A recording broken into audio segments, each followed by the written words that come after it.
ಧರ್ಮಸ್ಥಳ ಗ್ರಾಮದಲ್ಲಿ ನಡೆದಿರುವ ಹಲವು ಅಪರಾಧ ಪ್ರಕರಣಗಳ ಬಗ್ಗೆ ವ್ಯಕ್ತಿಯೊಬ್ಬ ಧರ್ಮಸ್ಥಳ ಠಾಣೆಗೆ ಬಂದು ಮಾಹಿತಿ ನೀಡೋದಾಗಿ ತಮ್ಮಲ್ಲಿ ಹೇಳಿರೋದಾಗಿ ವಕೀಲರಿಬ್ಬರ ಹೆಸರಿನಲ್ಲಿರುವ ಪತ್ರವೊಂದು ಸಾಮಾಜಿಕ ಜಾಲತಾಣದಲ್ಲಿ ವೈರಲ್ ಆದ ಬೆನ್ನಲ್ಲೇ ಬೆಂಗಳೂರಿನ ನ್ಯಾಯವಾದಿಗಳ ನಿಯೋಗವೊಂದು ದಕ್ಷಿಣ ಕನ್ನಡ ಜಿಲ್ಲಾ ಪೊಲೀಸ್ ವರಿಷ್ಠಾಧಿಕಾರಿ ಡಾಕ್ಟರ್ ಅರುಣ್ ಕುಮಾರ್ ಅವರನ್ನ ಭೇಟಿಯಾಗಲು ಜೂನ್ 27ರಂದು ಶುಕ್ರವಾರ ಮಧ್ಯಾಹ್ನ ಎಸ್ಪಿ ಕಚೇರಿಗೆ ಭೇಟಿ ನೀಡಿದೆ. ಮಂಗಳೂರಿನಲ್ಲಿ ಎಸ್ಪಿ ಕಚೇರಿಗೆ ಭೇಟಿ ನೀಡಿದ ವಕೀಲರ ತಂಡ ಮಾತುಕತೆಗೆ ಎಸ್ಪಿ ಡಾಕ್ಟರ್ ಅರುಣ್ ಕುಮಾರ್ ಸಿಗದ ಕಾರಣ ಹಿಂತಿರುಗಿದೆ. ಬಳಿಕ ಮಾತನಾಡಿದ ವಕೀಲ ಓಜಸ್ಸಿ ಗೌಡ ಅವರು, ವೈರಲ್ ಆಗಿದ್ದ ಪತ್ರ ನಮ್ಮದೇ, ಆ ಬಗ್ಗೆ ಚರ್ಚೆಗೆ ಬಂದಿದ್ದೇವೆ. ಎಸ್ಪಿಗೆ ಪ್ರಕರಣದ ಬಗ್ಗೆ ನಮಗಿರುವ ಮಾಹಿತಿ ಕೊಡಬೇಕು ಅಂತ ಬಂದಿದ್ದೇವೆ. ಎಸ್ಪಿ ಮಾತಿಗೆ ಸಿಕ್ಕಿಲ್ಲ. ನಾವು ಬಂದ ನಂತರವೇ ಎಸ್ಪಿ ಅವರು ಇಲ್ಲ ಎಂಬ ವಿಷಯ ತಿಳಿಯಿತು. ಏನೇ ಇದ್ರೂ ನಾವು ಸದ್ಯ ಮಾಧ್ಯಮದ ಜೊತೆಗೆ ಹೇಳೋಕ್ಕಾಗಲ್ಲ. ಎಸ್ಪಿ ಜೊತೆಗೆ ಏನ್ ಹೇಳಬೇಕು ಅದನ್ನ ಹೇಳುತ್ತೇವೆ ಎಂದು ಹೇಳಿದ್ದಾರೆ. ನಾವು ತಿಳಿಸಿರುವಂತ ವಿಚಾರ ಸತ್ಯಾಂಶದಿಂದ ಕೂಡಿದೆ. ಆ ವಿಚಾರವಾಗಿ ಎಸ್ಪಿಗೆ ನಾವು ಕೊಡಬೇಕಾಗಿದ್ದಂಥ ಇನ್ಫಾರ್ಮೇಶನ್ ತಲುಪಿಸೋದಕ್ಕೋಸ್ಕರ ಬಂದಿರೋವಂಥದ್ದು. ಬಟ್ ಆದರೆ ಅವರು ಇವತ್ತು ಅನ್ಅವೈಲೇಬಲ್ ಆಗಿದ್ದಾರೆ ಅನ್ನೋದು ವಿಚಾರ ಇವಾಗ ಒಳಗಡೆ ತಿಳಿತು. ನಾವು ಅವ್ರನ್ನೇ ಕಂಡಬೇಕು. ಇದ್ರ ಮೇಲೆ ನಾವು ಯಾವುದೇ ರೀತಿ ಕಮೆಂಟ್ ಮಾಡಬೇಕಾಗಲ್ಲ. ನಾವು SP ವಿಚಾರವಾಗಿ ನಾವು ಅವ್ರನ್ನ ಭೇಟಿ ಮಾಡಬೇಕಾಗಿದ್ದು ಅದೇ ವಿಚಾರವಾಗಿ, ಬೇರೆ ಇನ್ಯಾವುದಕ್ಕೂ ಅಲ್ಲ. ಇದ್ರ ಮೇಲೆ ನಾವು ಇನ್ನೇನು ಹೇಳೋದಕ್ಕಾಗೋದಿಲ್ಲ. ನಾವು SP ಹತ್ರ ಮಾತಾಡಬೇಕಾಗಿರೋ ವಿಚಾರನ ಇವತ್ತು SPನ ನೋಡೋದಕ್ಕೋಸ್ಕರ ಬಂದಿರೋಂಥದ್ದು. ಅವ್ರು ಇಲ್ಲದಿರೋ ಕಾರಣ ನಾನು ನಿಮಗೆ ಅಲ್ಲಿ ಹೇಳ್ದಿರೋ ಅಂಥದ್ದನ್ನ ಇಲ್ಲೇನು ಹೇಳೋದು. ಸಾರಿ, ನೋ ಕಾಮೆಂಟ್ಸ್.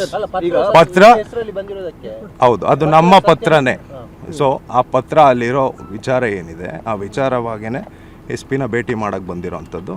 ಅದು ಅಲ್ಲದೆ ನಾನು ಇನ್ಯಾವ ಕಮೆಂಟು ನಾನು ಕೆಲವು ದಿನಗಳ ಹಿಂದೆ ಪತ್ರ ವೈರಲ್ ಆಗಿದ್ದ ಬೆನ್ನಲ್ಲೇ ಪ್ರತಿಕ್ರಿಯೆ ನೀಡಿದ ಎಸ್ಪಿ ಡಾಕ್ಟರ್ ಅರುಣ್ ಕುಮಾರ್ ಅವರು, ಧರ್ಮಸ್ಥಳ ಪೊಲೀಸರು ಈ ಪತ್ರದ ನೈಜತೆಯನ್ನು ಪರಿಶೀಲಿಸಲು ಅದರಲ್ಲಿ ಉಲ್ಲೇಖಿಸಿದ ಬೆಂಗಳೂರಿನ ವಕೀಲರಾದ ಓಜಸ್ಸಿ ಗೌಡ ಮತ್ತು ಸಚಿನ್ ಎಸ್ ದೇಶಪಾಂಡೆ ಅವರನ್ನ ಸಂಪರ್ಕಿಸಿ ಮಾಹಿತಿ ಪಡೆದಿದ್ದೇವೆ. ವ್ಯಕ್ತಿಯೋರ್ವ ತಮ್ಮ ಬಳಿ ಬಂದು ಧರ್ಮಸ್ಥಳ ಗ್ರಾಮದಲ್ಲಿ ನಡೆದಿರುವ ಅಪರಾಧ ಕೃತ್ಯಗಳ ಬಗ್ಗೆ ತನಗೆ ಮಾಹಿತಿ ಇರುವುದಾಗಿಯೂ ತಾನು ಧರ್ಮಸ್ಥಳ ಪೊಲೀಸ್ ಠಾಣೆಗೆ ಶರಣಾಗಿ ಮಾಹಿತಿ ನೀಡಲು ಸಿದ್ಧನಿರುವುದಾಗಿಯೂ ತಿಳಿಸಿದ್ದಾನೆ ಎಂದು ವಕೀಲರು ಪೊಲೀಸರಿಗೆ ಮಾಹಿತಿ ನೀಡಿದ್ದಾರೆ. ಅಲ್ಲದೆ ಆ ವ್ಯಕ್ತಿಗೆ ಅಗತ್ಯ ಕಾನೂನು ಸುರಕ್ಷತೆಯನ್ನ ಕಲ್ಪಿಸಿದ ಬಳಿಕ ಹಾಜರುಪಡಿಸುವುದಾಗಿ ವಕೀಲರು ಹೇಳಿರುವುದಾಗಿ ಎಸ್ಪಿ ತಿಳಿಸಿದ್ದರು.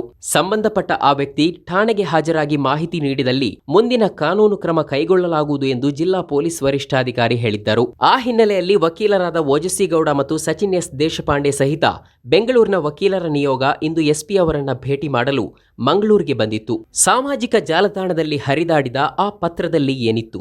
ಬೆಂಗಳೂರಿನ ವಕೀಲರಾದ ಓಜಸ್ಸಿ ಗೌಡ ಮತ್ತು ಸಚಿನ್ ಎಸ್ ದೇಶಪಾಂಡೆ ಎಂಬವರ ಹೆಸರಿನಲ್ಲಿರುವ 22 ಜೂನ್ 2025 ದಿನಾಂಕವಿದ್ದ ಪತ್ರದಲ್ಲಿ ಧರ್ಮಸ್ಥಳ ಗ್ರಾಮದಲ್ಲಿ ನಡೆದಿರುವ ಹಲವಾರು ಹತ್ಯೆ ಮತ್ತು ಹೆಣ್ಣು ಮಕ್ಕಳ ಮೇಲಿನ ಅತ್ಯಾಚಾರ ಮತ್ತು ಕೊಲೆಗಳನ್ನು ಮುಚ್ಚಿಹಾಕುವ ಸಲುವಾಗಿ ಮೃತದೇಹಗಳನ್ನು ಹೂತು ಹಾಕಿದ್ದ ವ್ಯಕ್ತಿಯೊಬ್ಬ ತನ್ನ ಪಾಪ ಪ್ರಜ್ಞೆಯನ್ನ ಪರಿಹರಿಸಿಕೊಳ್ಳಲು ಧರ್ಮಸ್ಥಳ ಪೊಲೀಸ್ ಠಾಣೆಗೆ ಕೂಡಲೇ ಹಾಜರಾಗಿ ಶರಣಾಗುವ ನಿರ್ಧಾರ ಮಾಡಿರುತ್ತಾನೆ ಮತ್ತು ತಾನು ಹೂತು ಹಾಕಿರುವ ಮೃತದೇಹಗಳನ್ನ ಪೊಲೀಸರ ಸಮ್ಮುಖದಲ್ಲಿ ಹೊರತೆಗೆಯುವ ನಿರ್ಧಾರ ಮಾಡಿರುತ್ತಾನೆ. ಇತ್ತೀಚೆಗೆ ಹೊರತೆಗೆದ ಕಳೇಬರವೊಂದನ್ನ ಪೊಲೀಸರಿಗೆ ಒಪ್ಪಿಸುವುದಾಗಿ ಹೇಳಿದ್ದಾನೆ ಎಂದು ಉಲ್ಲೇಖಿಸಲಾಗಿತ್ತು. ಸಾರ್ವಜನಿಕರ ಮಾಹಿತಿಗಾಗಿ ಎಂದು ಬರೆಯಲಾಗಿದ್ದ ಆ ಪತ್ರ ಸಾಮಾಜಿಕ ಜಾಲತಾಣದಲ್ಲಿ ವ್ಯಾಪಕವಾಗಿ ವೈರಲ್ ಆಗಿತ್ತು.